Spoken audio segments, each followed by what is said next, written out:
What's up, everyone? Welcome to another episode of The Crazy Ones. This is Alex here, and I'm coming back with a journal style episode. People have been loving this shorter format that focuses on specific challenges and problems within building a business. And so before we hop into it, shoot us an email at thecrazyones@morningbrew.com and respond with one very acute challenge or priority that you are dealing with in your business or your company right now that you would like to hear us talk about on an upcoming journal style episode. I want to read part of a private Twitter conversation that I had with a VC yesterday. I'm not going to say their name, but I'm going to share some of the content of the exchange. This person said, and I quote, "Plunger game? Why is that how you want to spend your time? Unsolicited feedback? You have the time and the money to do whatever you want at this point. If you want to run an e-com business, buy one that has demand already. Hack this on maybe as a product if it fits. But in my humble opinion, you're going to wake up in 18 months and be like, why am I spending my time on this?" This is just the first part of what was a lengthy exchange with this individual about the plunge, them sharing why they think I'm wasting my time on it, and me responding to their feedback. Let me start by saying this message didn't feel good. It never feels good to have someone tell you that you're wasting your time and your idea sucks. I actually think the wasting your time part burns more than the bad idea part for me. But my purpose for sharing the story isn't to blow up this VC or say that what they did was wrong. I do think they were genuinely trying to help me out and be the quote unquote bad guy who tells it as it is when everyone is just patting me on the back.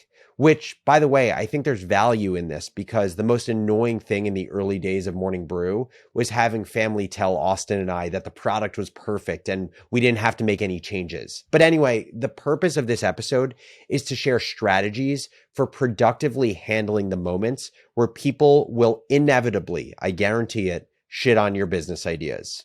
People shit on Morning Brew when we were starting it. People now shit on the plunge, and people will inevitably shit on every business that I build in the future. So when that happens, what do I do about it? That's what I want to share with you on this episode. What's up, everyone? I'm Alex Lieberman. Yo, this is Jesse Pujji. And this is The Crazy Ones.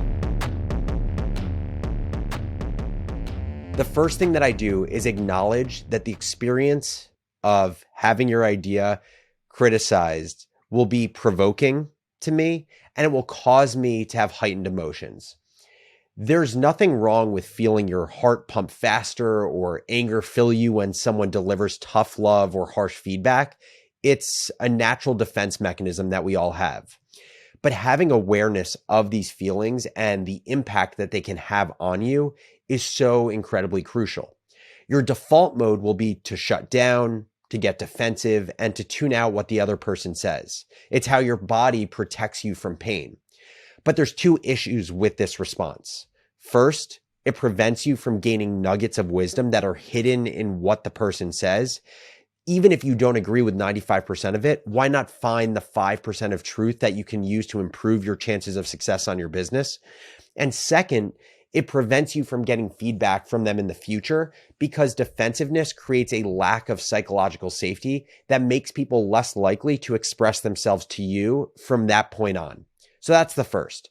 Acknowledge that you will have emotions, understand how your body will react to those emotions, and take control of them so you don't face the issues that are inevitably caused by them.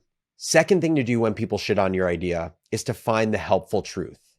This builds off of the first, but if you're going to take the time to engage with someone, to get their feedback and to hear them out, at least try to find truth and value in what they say. There is value in even the harshest feedback or the most uninformed perspective.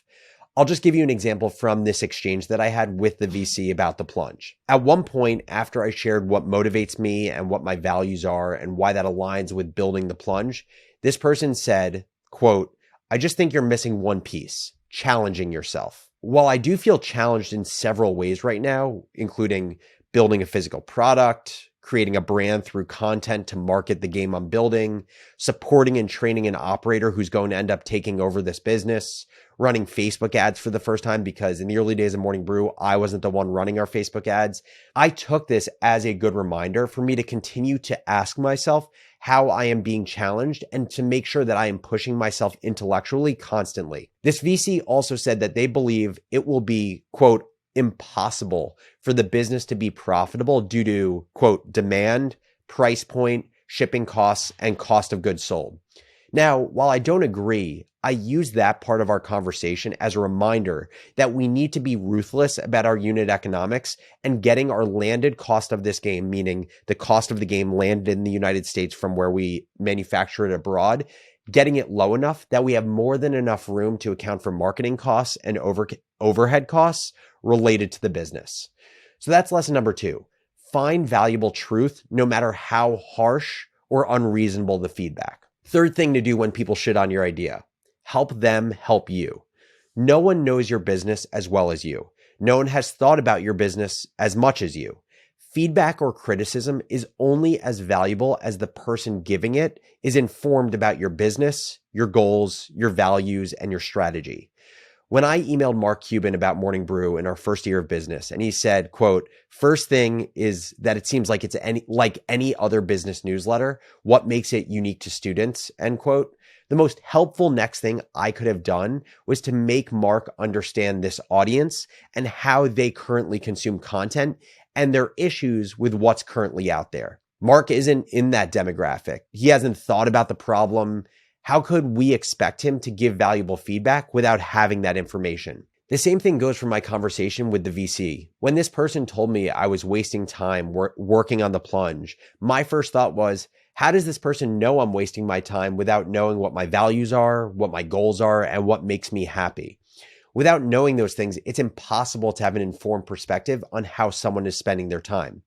So I shared with this person what makes me happy is building with my bare hands, creating community, sharing my learnings, and being playful. So that's the third lesson. Always help the person giving feedback help you by immersing them in the context of your business and your decision making. The fourth and final thing to do when people shit on your idea is use it as healthy motivation. Having a chip on your shoulder can be helpful in small doses.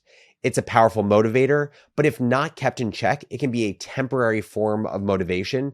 And it's a form of motivation that is extrinsically driven by others and others' perception of you or your business versus being motivated intrinsically by things like a love for learning, a love for growth, service of others, etc.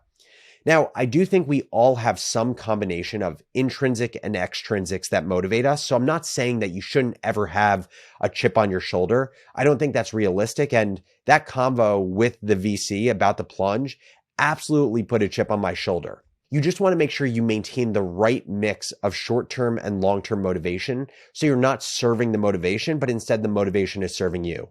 And so that is my experience getting shit on yesterday for the plunge and the 4 things that I try to do and remind myself of to make the most of those situations. As I mentioned earlier, I would love to get inspiration for future journal style episodes of The Crazy Ones. So shoot us an email at thecrazyones@morningbrew.com and respond with what is one problem or one priority that is taking up the vast majority of brain space right now as it relates to building your business. The Crazy Ones at morningbrew.com. We want to talk about the things that are most valuable and interesting to you. As always, thank you for listening, and I'll catch you next episode. Thank you guys so much for watching this episode of The Crazy Ones. If you're an entrepreneur or a builder and want more great startup content, make sure to subscribe on our YouTube channel or wherever you get your podcasts.